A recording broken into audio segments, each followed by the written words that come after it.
na lalo-lalo na yung tagapagsalita ng Palasyo ng Malacanang. Ito, may sinabi na naman. Sabi niya, tungkol sa impeachment ni VP Sara Duterte, wala sa kamay ngayon ng Pangulo ang patungkol sa impeachment trial kung ano po ang magaganap dito. Nasa kamay po ito ng Senado. Loko-loko. Noong panahon ni Pangulong Duterte, gusto i-impeach ng gabinete ni Pangulong Duterte si Leni Robredo. Pero isang salita lang ni Pangulong Duterte, natigil.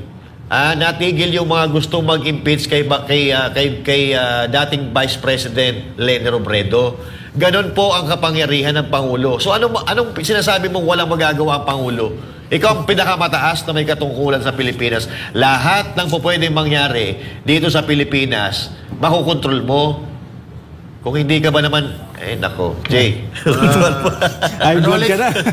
Ano ulit yung sinabi? Patingin. Ay, nandyan sa papel mo. Pangalawang page. Pangalawang page, tingnan natin. Ayan. Wala sa kamay ngayon ng Pangulo ang patungkol po. Wow, may po pa sa impeachment trial kung ano po ang magaganap dito. Nasa kamay na po ito ng Senado. Ang galing. Akalain mo yun, Madam Claire, inamin mong weak talaga si President Bongbong Marcos. Diba? Hindi talaga kayo nag-iisip. Ba't kayo ganyan? Attorney pa naman kayo. Parang inamin mo na kapag nagdesisyon ng Senado, walang magagawa ang Presidente. Parang gano'n. Kapag nagdesisyon ka, walang magagawa ang Presidente. So, ibig sabihin, wala talagang kwenta yung Presidente. Nako. Kaya pala, yung trust rating ng Presidente, lumagapak na. Kasi nga, talagang walang kwenta ang Presidente. Ganun ba yung gusto mong ipamukha sa amin?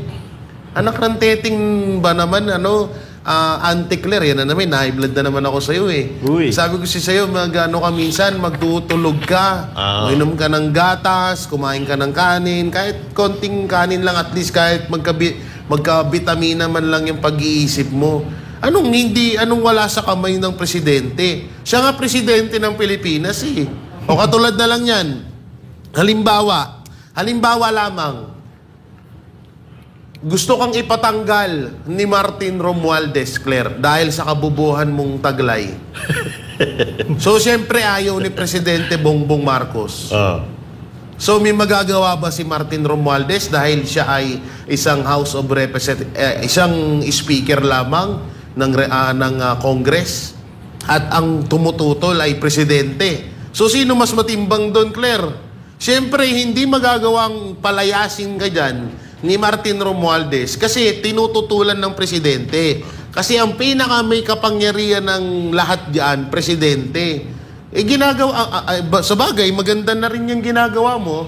Unti-unti mong ipinaparating sa amin na wala talagang kwenta ang Presidente. Yun. Parang gusto nyo sabihin na iba nagpapalahad ng Pilipinas. Galing mo talaga. Parang RJ. Naririnig ko yung boses niya sa isip. Wala sa kamay ngayon ng Pangulo ang patungkol po. Ang patungkol po sa ating Pangulo. Pangulo yan eh. Pangulo. Ito si Madam Claire talagang, ewan ko parang gusto niya lagi siyang natitibi eh. Kahit wala namang kakwenta-kwenta yung sinasabi niya, kahit ampaw yung sinasabi niya, o yung sinasabi ng, ewan ko kung sino nagsasabi sa'yo, ikaw ba o yung Presidente, sasabihin niya. Ang maganda nga dito kay Pangulong Duterte, di ba tinatanong siya patungkol dyan sa i-impeach niyo po ba si VP Sara? Kahit na binabanatan ni Leni Robredo, si Pangulong Duterte, halos araw-araw yun, mga dilawan na yan, walang tigil sa pagbanat kay Pangulong Duterte. Pero ang iba talagang Duterte. Kasi sabi niya doon, kung hindi ako nagkakamali, hindi ko i-impeach yan. Bakit? Elected yan eh. Ang taong bayan na nag-elect dyan eh. Questionable nga dahil sabi ni Marcos, siya daw ang nanalo. Pero parang mas gusto pa si Leni Robredo kaysa doon kay Marcos eh. Kaya nanalo ng Vice President eh. Dito natin nakikita na mas kaya nanalo yan si Bongbong Marcos bilang Presidente dahil kay VP Sara sa mga Duterte. Yun. So, ayun. Dito natin makikita yung kaibahan ng leader sa Peking leader, tama. Doon sa nakikinig sa sabi-sabi. Kasi kung leader ka, makakapagsabi ka. Tinanong nga siya si Bongbong Marcos ng Ano po bang masasabi nyo sa impeachment ni VP Sara? Ay, nasa Senado na yan. Wala na tayong magagawa dyan. Okay ka lang, sir. Ikaw ang presidente kaya. Baka nakakalimutan mo, papaalala lang namin sa'yo. Siyempre, gusto rin niya ma-impeach si VP Sara Duterte. Kaya hindi niya gagawin yun, naharangin, no? Pero, wala Wala tayong magagawa pagka kaiiwas natin sa lutang. Napunta tayo dun sa mga bangag. Oo. But anyway, ito, paulit-ulit talaga, no? Araw-araw may ginagawang katangahan ito si Claire Castro. Ito, katulad nito, halimbawa, yung sinabi pa niya, may sinabi pa siyang iba Kasi si VP Sara Duterte, nagsalita. Oo, nagsalita, di ba, na yung regarding dito sa 20 pesos ang kilo ng bigas, ito daw ay pagkain baboy, and all that. Kasi may, pinagbabasihan naman si VP Sara Duterte. Kasi noong dati, nagbenta sila ng 29 pesos ang kilo ng bigas, tapos sabi ng mga nakabili, hindi naman daw nila nakain. So may pinagbabasihan si VP Sara Duterte. At ito ngayon ang sagot ni Claire. Galit na galit na naman siya. Sabi niya, huwag po nating harangin, huwag po nating pagbawalan inyong mga taong bayan na bumili ng murang bigas. Ito po muli ay para sa taong bayan. Huwag nating hayaang magutom ang taong bayan. Hindi porket mura ang bigas, sasabihin na panghayop ang nasabing bigas na nabili ngayon sa halagang 33 pesos. At unang-una, Claire Castro, hindi ka kasi nag-iisip. Ganito yan. Tayong mga partner, pinagtatawanan natin yung 20 pesos na bigas, minabak natin yung 20 pesos na bigas, pero hindi tayo umaasa na matutupad yung 20 pesos na bigas. Kasi imposible po yan. Unang-una, ganito po yan. Let's do the math. Okay? Ang palay po, bago ka magkaroon, ang presyo ng palay muna. Ang presyo ng palay ay 23 pesos ang isang kilo. Palay, yung may iba pa, yung hindi pa nagigiling yon. Ang isang kilo is 23 pesos. Now, bago ka magkaroon ng isang kilong bigas, 1.7 kilo ng palay muna ang gigilingin mo para ka magkaroon ng isang kilo ng bigas. So, sa madaling salita, bago ka yung isang kilo ng bigas ay nagkakahalaga ng mga 33 to 35 pesos. Okay? Tapos ngayon, ibebenta mo ng 20 pesos. So, nalugi ka ng 15 pesos. Diba? Ang gobyerno, kailangan may revenue. Dapat ang kinikita ng gobyerno ay sobra doon sa binibitawan natin, pinapakawalan natin taon-taon. Para magkakaroon tayo ng buffer, magkakaroon tayo ng para sa mga susunod na taon.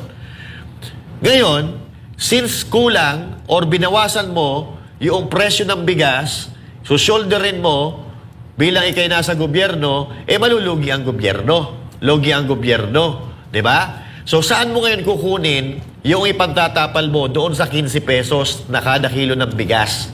Siyempre, sa mga tax pa rin yan ng mga Pilipino. Kung halimbawa, hindi sapat yung pera ng taong bayan, yung kaba ng taong bayan, kasi lahat ng pera ng gobyerno, nakasegregate yan sa iba-ibang ahensya ng gobyerno. Ang mangyayari, uutang na naman tayo. Utang ng pera. So, madadagdagan ang utang ng bawat Pilipino. So, yun ang ibig naming sabihin. Kaya dahil inaasahan na namin na hindi talaga matutupad yung 20 pesos na bigas dahil unang-una, mas mahal pa yung kilo ng palay doon sa sinasabi yung bigas.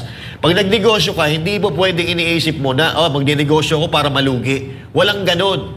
Okay? Kaya dapat mag-isip-isip tayo. Dito, nakikita natin na hindi talaga very incompatible. Very, tawag dito? Hindi talaga mga nag-iisip at paurong. Paurong talaga ang Pilipinas pagka ganito yung mga leader na meron tayo sa Pilipinas. Jay. Pero alam nyo ba kung saan galing ang bigas? Hoy! Saan? Hoy. Alam nyo ba kung anong klaseng bigas yan? Yung tinutukoy nilang NFA. 20 pesos. NFA. Hindi rin. Samantala, kinwestiyon ng dating kalihim ng Department of Agriculture ang timing at sustainability ng planong pagbebenta ng 20 pesos na bigas ng gobyerno. Giit niya, bagamat makakatulong ay malaki naman ang posibilidad na malugi ang pamahalaan maging ang mga lokal na magsasaka kung hindi ito may papatupad na maayos at tuloy-tuloy. Si Sina Torno sa report. Inanunsyo nitong Miyerkules ni Agriculture Secretary Francisco Chu Laurel Jr. na sisimulan na raw ng gobyerno ang pagbebenta ng 20 pesos na bigas sa Visayas. Aabot daw sa 40 kilo kada buwan ang maaring bilhin ng bawat pamilyang consumer. hindi lang sa Visayas dahil palalawakin pa daw ito sa buong bansa. Initially, itong program ng DA was supposed to last for until December.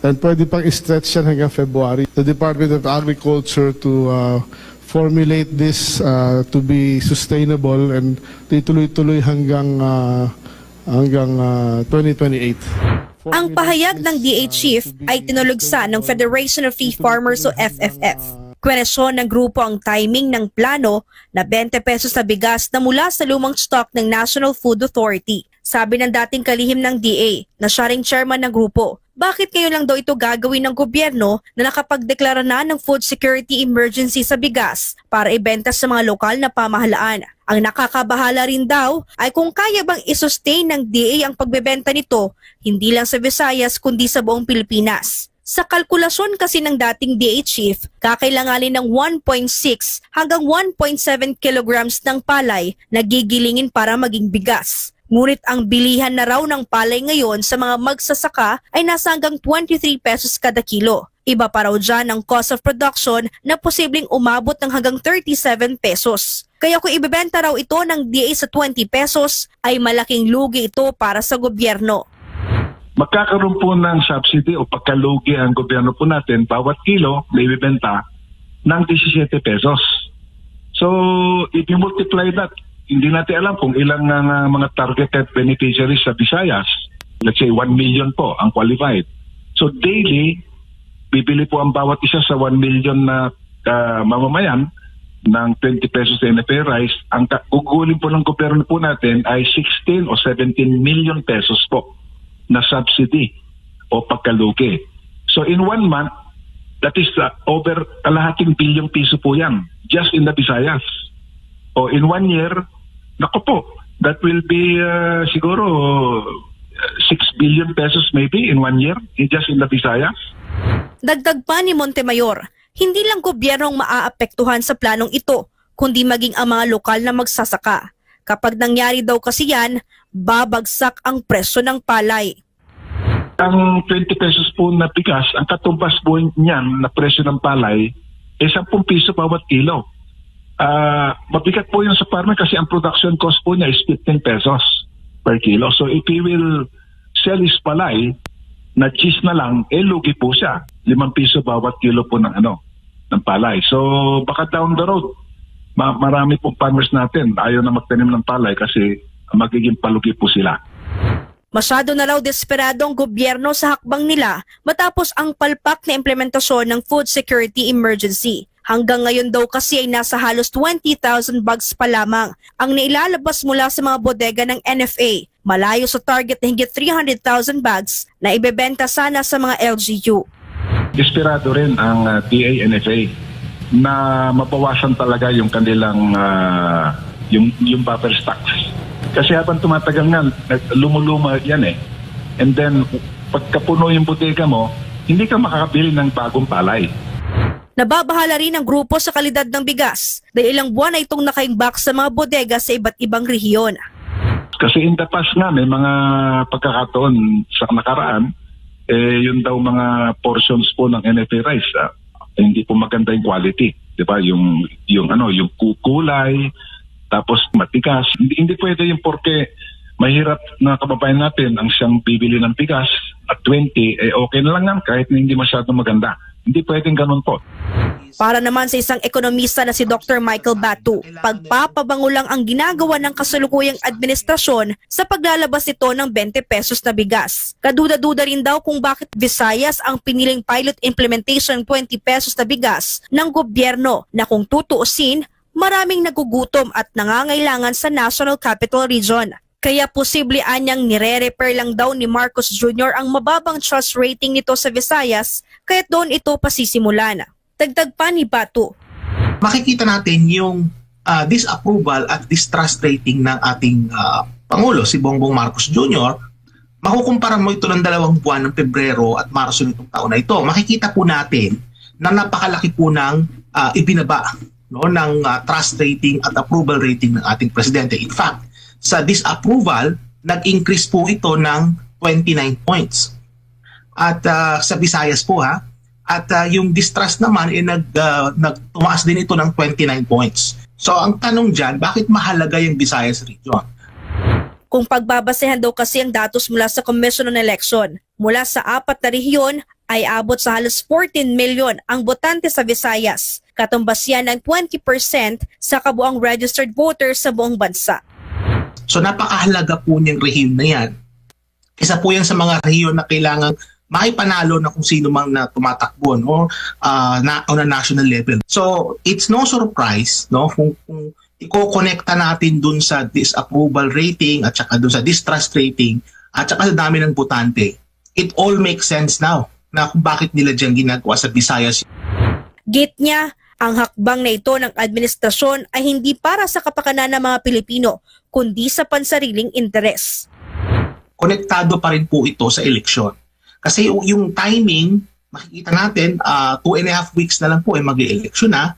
Ni-roll out nila ito sa Visayas na kung saan maraming mga vote-rich provinces. At historically, makikita natin kapag ka nag-improve ang net satisfaction rating ng presidente, mahihila niya yung kanyang slate para manalo. Itong programa na ito sa pag-roll out ng 20 pesos na bigas, I think it is all about politics. Sabi pa ni Batu, nangangailangan ng malaking pondo ang gobyerno higit 50 bilyong piso para makapagbenta ng 20 pesos na bigas sa higit 5 milyong pamilya sa Visayas. Pero sabi ng kalihim ng Department of Agriculture na si Secretary Francisco Chu Laurel Jr., nasa 4.5 billion pesos lang daw ang inilaan nilang pondo para sa nasabing programa. Ang tanong ngayon, hanggang saan naabot ang 20 pesos na bigas? Para sa Diyos at sa Pilipinas kung mahal, ito si Sheena Torno, SMNI News. Yun? Alright. So actually tama no? Kahit wala kang pinag-aralan kung iisipin mo, i-analyze mo talagang politika lang ito Dahil kung tutuusin, napakatagal na po nagrereklamo yung mga kababayan natin ng mahal na bigas. Kung matatandaan ninyo, nagbenta nga sila ng 29 pesos ang bigas doon sa mga kadiwa dati na inireklamo ng mga mamimili dahil may amoy daw. So may pinagbabasihan yung sinabi ni VP Sara Duterte kanina. So now, tinaon nila na 2.5 weeks before the election na po pwede naman nilang gawin noong 1 taon o noong 2 years before dahil noon pa man nagkireklamo ng mga Pilipino Bakit na taon ng eleksyon? Hindi pa ba sapat yung akap, yung mga ayuda na binigay nyo o hindi kinagat or hindi hindi umubra yung mga ayuda? Kaya eto, gumagawa kayo ng ibang pamamaraan para makapambudol ng mga Pilipino. Kasi katulad ng sinabi ko kanina, tayo, minamak natin yung 20 pesos na bigas, hindi dahil inaasahan natin na mangyayari yun. Dahil sa unang-una, hindi mangyayari yun. Dahil marami kang dapat isaalang-alang kung gagawin mong 20 pesos ang 1 kilo ng bigas. So narinig natin sa balita kanina, malulugi ang gobyerno. Dalawa lang ang tatamaan dyan. It's either ang gobyerno or yung magsasaka. Yung magsasaka naman, tatamaan kung tatapyasan nila yung presyo. Bababaan nila yung presyo ng farm gate price ng mga palay. So wala nang kikitain ngayon ang mga magsasaka. So hindi naman papayag yung mga magsasaka nun. Pangalawa, sa panig naman ng gobyerno, yung 15 pesos na malulugi, saan kukunin yun? Sa pera pa rin ng gobyerno. Kaya ito, bara-bara to Ito yung yung pang-politika talaga, pang mga bara-bara na desisyon, bigla-bigla na lang, magdedesisyon ka ng ganito na hindi mo alam kung anong magiging consequence nitong gagawin mo. Dahil sa totoo lang, ito, malaki ang malaki ang magiging impact nito sa ekonomiya natin, lalo-lalo na kung yung pera ng taong bayan ay i-allocate pa para dito. Kasi ngayon nga, nawala pa tayong ina-allocation na ganyan, nagkaka-lenche ng budget ng Pilipinas, hindi natin alam kung saan napupunta, lalo na. Tapos kakatkungin pa ng mga korap na politiko yung pera ng kataong bayan, di wala na. Lubog na ang barko natin yan. Jay.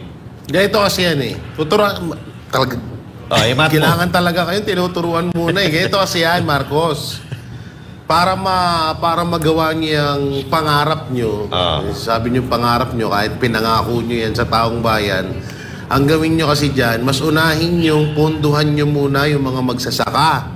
So kapag pinunduhan nyo yung magsasaka, ponduhan nyo sila ng gamot, para sa palay. Palay, yung mga pantanim nila, ilibre nyo kung maaari. Kasi isipin nyo maigi, magbababa kayo ng presyo ng bigas sa halagang 20, tapos sino yung makakawawa dito? Yung mga kababayan natin na mga magsasaka. Sila yung mapuputukan ng lahat ng problemang yan. Problema na naman, hindi yan solusyon. Yan po ay problema.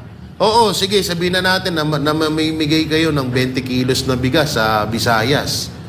Tapos yung mga magsasaka natin, mamumroblema sila kasi wala sa kalingki, wala sa magkano ang palay, 23 per kilo bigas ng palay.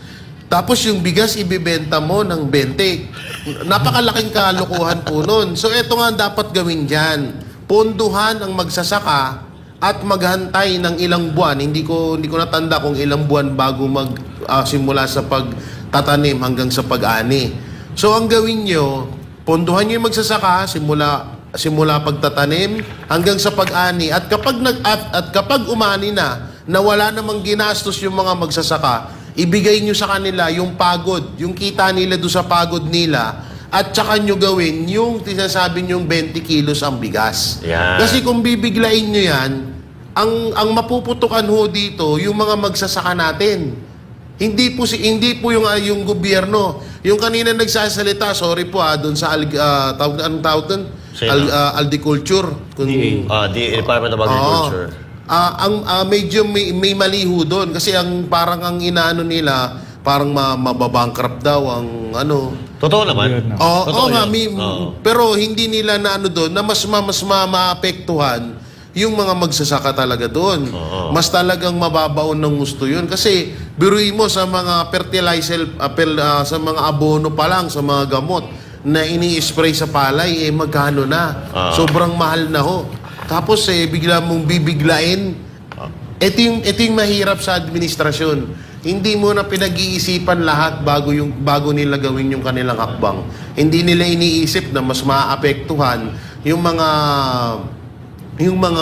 kababayan nating mga magsasaka kapag ginawa nila. Walang masama dyan sa ginawa ninyo na 20 kilos ang bigas. Disclaimer po, wala hong masama dyan. Sige, malaking tulong po yan. Pero ang tanong, yung impact po ba yan sa mga magsasaka? Kasi sa kanila humanggagaling yan. Alangan naman na naglikha kayo ng sarili nyong bigas. Kalokohan naman nataho yun. No? So, yan ang mahirap sa administrasyon. Paano sila hindi nila masyadong pinagpaplanuhan ng gusto yung mga dapat nilang gawin. Tama naman. Dugtungan ko lang tama naman yung sinabi ni Jake Ibarra. Pero that's a possibility. Hindi pa naman natin sinasabi na yun ang gagawin nila sa mga magsasaka. Babawasan yung presyo and all that. Kasi hindi naman papayag yung mga magsasaka. Saan nila kukunin yun? Sa pera ng gobyerno. Hindi, paano yung mga bigas? Ibabilin pa rin nila, lugi ang gobyerno. Yun nga sinasabi na lulugi ang gobyerno. Kumbaga, may yung yung palay, ganun pa rin ang presyo, 23 pa rin, bibilhin ng gobyerno ng 23. Okay. Tapos ngayon, ipapagiling ng gobyerno, yung gobyerno magsushoulder ng kulang. Kaya yun ang sinasabi noong Department of Agriculture kanina. Malulugi pa rin ng gobyerno. So, pero hindi pa naman nangangahulugan na gano'n ang mangyayari. Yung magsasaka, unless na yun ang iutos ng Department of Agriculture na, babaan natin ang presyo ng palay. Hindi pa naman, wala pa naman sa gano'n. Hindi pa naman umaabot sa punto na gano'n. Pero wag sana. Pero, etong ginawa nila, wala talaga itong magandang maidudulot. Yun ang bottom line dito. Wala magandang maidudulot. Dahil unang-una, katulad na sinabi ko, hindi natin inaasahan na mangyayari yan dahil imposible. Imposible kung pagbabasihan natin ang presyo ng palay. Napaka-imposible. Natatawa tayo dahil yung nangako, hindi niya alam kung paano yung proseso ng pagtatanim ng palay hanggang sa maging bigas. Parang RJ. Ayun nga dito mo talaga makikita tong si Marcos may masabi lang. Kasi kung talagang alam mo yung mga nangyayari sa baba o kung paano magsisimula yung mga yan o paano yung plano o yung magiging kalabasan ng sinasabi mo, hindi mo sasabihin 20 pesos ang bigas, pangarap ko yan. Sabihin natin, pangarap nila. Pero pinangako nila yan. Hindi mo sasabihin yan. Alam mo kung bakit? Kasi alam mo na mangyayari na hindi yan matutupad. Ang point nga ni BP Sara dyan, baka pangit yung ano na yan, yung bigas na yan, di ba? Pagkain ng hayop. Alam nyo ba, makwento ko lang sa inyo, yung NFA, di ko matandaan, 29, 27, pero mo 29, 27, 25, NFA yun. Alam nyo, ang hirap kainin kasi ang ano ng magulang ko sa akin, di bali ng pangit o wala kang ulam. Basta maayos basta maayos ang bigas mo, okay na yan. Kahit asin ang ulam mo, toyo ang ulam mo, basta maayos ang bigas. Alam nyo yung NFA, naranasan ko yan. Ang hirap kainin. Sinasaing mo pa lang. Tuyot, di ba? Oo, sinasaing mo pa lang, maaamoy mo na, tapos kulay dilaw. Tapos tutoksohin ka pa ng kapit, NFA na isang NFA, kasi dala-dala mo NFA eh. Maamoy nila yan eh. Kitang-kita doon sa sako Tapos, ang ginawa namin dyan, pinaghalo namin yung maayos na bigas, kalahati. Hindi pa rin talaga. Nangunguna yung NFA eh. Iba talaga yan. Kaya kung kawawa naman talaga yung mga Pilipino, kung sasabihin yung bigas na 20 pesos, pangit talaga yan. Kung maganda yan, kahit papano, sige, okay. Sabihin na natin, okay. Pero ang point kasi ni Yorme dyan, naalala ko dito mo malalaman talaga yung Yorme, yung utak ni Yorme, tsaka yung utak ni Marcos. Si Marcos, sinabi lang na gusto ko maging 20 pesos ang kada kilo ng bigas. Pero hindi na, wala nang paliwanag. Pangarap niya lang yan, sigawan ng tao. Okay, ang ganda. Gusto natin lahat yan. Pero etong si Yorme, sinabi niya doon, kung hindi ako nagkakamali, hindi kaya yan. Kasi maraming ang makukompromiso Yun yung sinasabi natin kanina. Oo, di ba? Tama. Ang pwede mong gawin is tulungan yung mga magsasaka o pwede mong ilibre yung mga palay. Ang gumawa ang programa ng gobyerno na ilibre yung abono, yung palay, sige, tulungan muna natin sila ngayon. Habang wala pa sila. Ngayon, pag nakabawi na tong mga magsasaka na to, kumita na sila ng sapat sa kanila, sila naman, baka kaya na nila. Dapat tulungan ng gobyerno ang mga magsasaka para magtuloy-tuloy ang mga mababang presyo ng bigas. Ang nangyayari, puro kayo pangako ng modernization, wala namang nangyayari. Etong mga magsasaka tuloy natin ngayon, nagko-construction na lang. Hindi, yung mga bahay lang nila nagiging moderno Diba? Yung mga politiko. Ayan ang nagiging moderno. Pero, hayaan natin. 20 days na lang. Iyon na. Pakikitaan sila ni Pastor Apollo Sikibuloy kung paano hawakan or kung paano paandarin yung Department of Agriculture.